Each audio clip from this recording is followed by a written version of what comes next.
पोटाची खळगी भरण्यासाठी माणसाला काय काय करावं लागतं। व्हायरल झालेल्या व्हिडिओमध्ये हा व्हिडिओ पाहून अनेक नेटकरी म्हणत आहेत की या माणसासारखा आत्मविश्वास प्रत्येक माणसामध्ये पाहिजे। व्हिडिओ नक्की काय तो पुढे बघणी। चॅनलवरती नवीन असाल तर जरूर सबस्क्राईब करा। जगभरात अनेक लोक आहेत जे आपल्याला अनोख्या पराक्रमाने इतरांना आश्चर्यचकित करत असतात। ते असं काही करतात की ज्याची कल्पना आपण स्वप्नातही करू शकत नाही। व्हायरल होत असलेल्या व्हिडिओत एक व्यक्ती रस्त्यावरून सायकल चालवताना दिसत आहे। तो सायकलवरून जात असताना त्याच्या डोक्यावर खूप सामान ठेवल्याचंही दिसत आहे। एवढं सामान डोक्यावर असतानाही व्यक्ती सायकलचा हँडल न पकडता दोन्ही हातांनी डोक्यावरचं सामान पकडून भरधाव वेगाने सायकल पळवत आहे।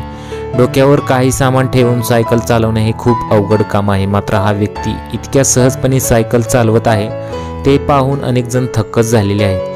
जीवनात काही मिळो ना मिळो फक्त एवढा आत्मविश्वास मिळायला पाहिजे असं या व्हिडिओला कॅप्शन दिलेलं आहे। सध्या व्हिडिओ हा सोशल मीडियावरती व्हायरल होत आहे।